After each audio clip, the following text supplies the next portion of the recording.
Thank you. Yeah, thank you very much for this talk. And my takeaway is how you keep your PhD students fit, right? You just let them chase after the car.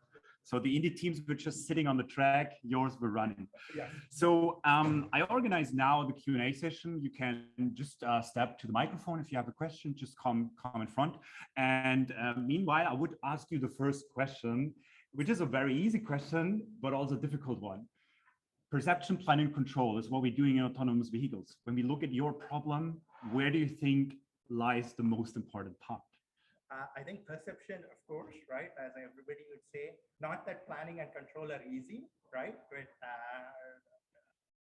I think we have a lot more problems to solve in perception. Planning and control, I think we at least know what the problems are. I see. Yeah, that's what I suggested. And we have a first question.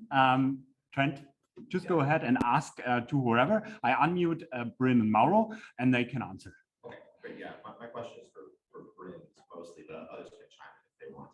I recall in your talk, you had the image of the pit stop with the mechanic knocked on his back.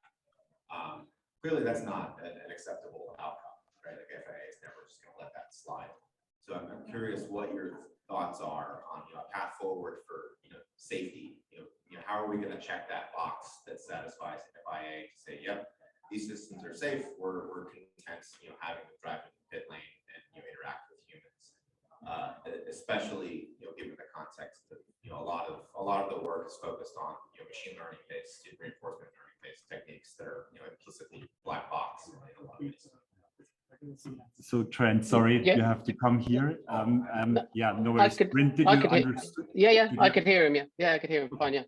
Yeah, it's a really interesting question, Trent. I think the point I was trying to make is that in order to solve the problem, you have to start to address the problem, and to address the problem, you then start to need to understand how you can simulate or replicate that environment. A lot of the testing done with dummies is just done for normal automotive purposes, just has people or a cyclist moving across the track.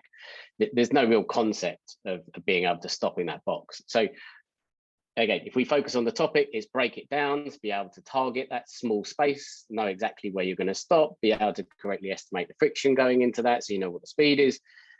You could almost do that in isolation, not seeing the people, but effectively you still need to be able to perceive the people and line yourself up in the middle of those as well. So it becomes really interesting.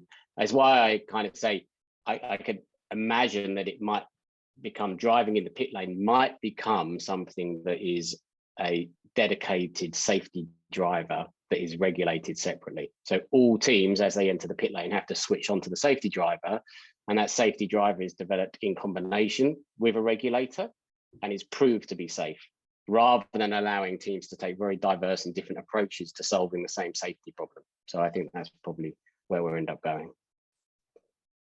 Right. Thank you very much. I hope that answered the question. Yeah.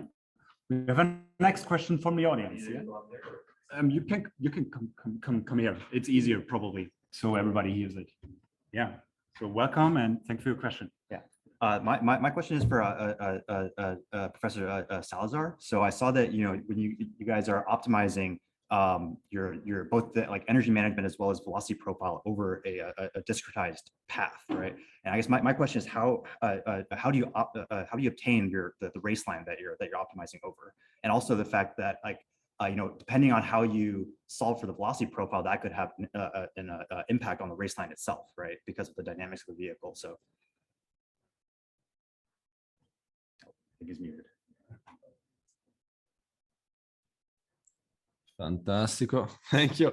So no, great question. Yeah, that's exactly where we hit the convexity wall, if I may steal the term. So we use a pre-computed curvature, and this you can either measure the driver, seeing what the driver is doing and what seems to be the most sensible. But jointly optimizing that is with convex optimization is not possible. So what you can do is to do what Johannes and his colleagues have been doing, and other researchers. You jointly optimize also the race line, but then the problem becomes nonlinear. So you can do it for sure, but you're basically renouncing to global optimality guarantees. And here is the trade-off. We try to do some tricks to say, okay, let's relax this, relax that. We jointly optimize deviations around the optimal race line. We don't expect super large deviations, also together with Thomas Herman from Munich. But then things start relaxing. So that you're really creating another space where the car is faster, but it's no longer a car. So yeah, if you really want to do that, you need to resort to nonlinear optimization and put your heart at peace. Basically use your engineer feeling, say, okay, what I'm finding looks actually pretty reasonable and it's not so far from, yeah. Did I answer your question? Yes, thank you. Oh, thank you.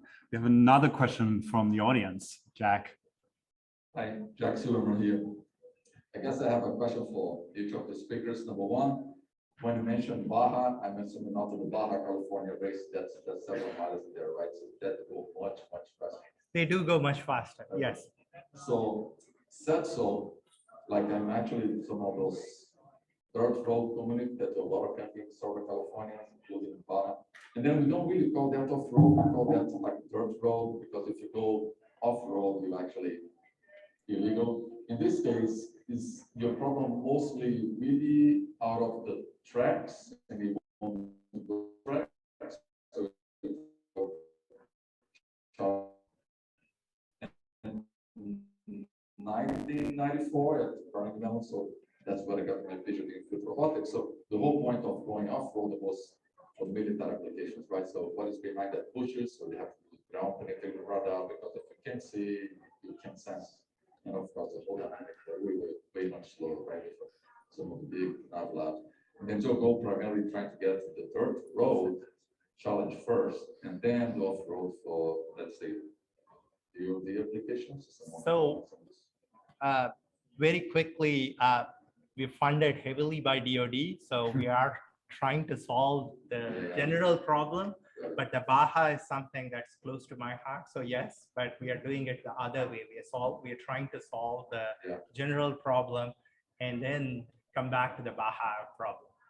Yeah, so now actually to Blaine, is just like, I totally agree with the human versus machine. Get excitement on the F110 or the self-forward car. When we get more excitement is when we get our robots to race against the humans. And then it took us probably 3 years to do robots to be as fast as a human driving our C cars. So that's one thing we should get Rahul to that one. Then it's open to say, hey, let's get someone to race against this robots. It bring a lot of attention when you get machines to go against him. So I guess love to see us going Baja. But it's, I mean, those trucks jumps really high, go on 2 wheels, come back. I think we are like. That's the next level, check. Yeah, that's the next level. We are like 10 years to go to that. Yeah. Okay, we would take one more question. Yeah, Thank you. The last one is that from Mauricio. And then it's like the optimization. Can we do on a scale versus waiting for have access to fancy race cars? We have regenerative energy in 1/10. We can have regenerative energy on Formula Student, on EV go-kart. We could do much more than actually just work on the fancy race cars. Maybe bring that on a scale so that we have more people generating data and more people trying to make that more affordable. An idea how to bring that to a scale version of the robots, such as what do we have an instrument to be able to get that data and then that will more affordable.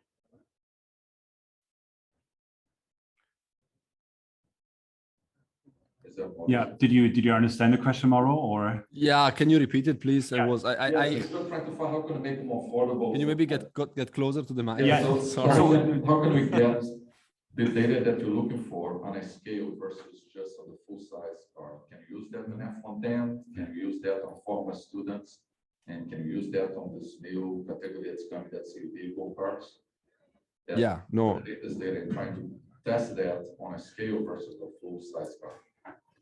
No, for sure. I think, that's something also we're planning to do also with our students, learning and applying these methods to different scales. So you already saw it is in motion car is a full scale car. It's really for endurance racing.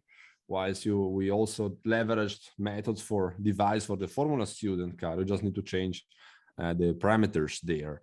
And also the same you can do then for the Formula 110. The only thing is just then acquiring the data and doing models and most importantly, because our models are convex, do models validations. So after that, you do a first measurement campaign, then you do another one and you do a comparison of what you're predicting. That's always very important. But in general, yes. I mean, they're all cars and you can What use do you this. see? Check. Check. We are running out of time. I'm sorry. I have to interrupt here. So Mauro, Bryn, Srikanth, I say thank you very much to be here today. Just as a last thing from my side, we prepared everyone an autonomous racing t-shirt for all our speakers. Yeah. So these are our new ambassadors for autonomous racing. I sent one to you. Thank you very much for being here today. If you can stay a little bit longer in the chat, maybe there are some questions, but we move on now with the presentation. Thank you very much. Thanks a lot for the invitation. Thank you. Thank you very much. Thank you. Yeah? Thank you. Okay, thank you.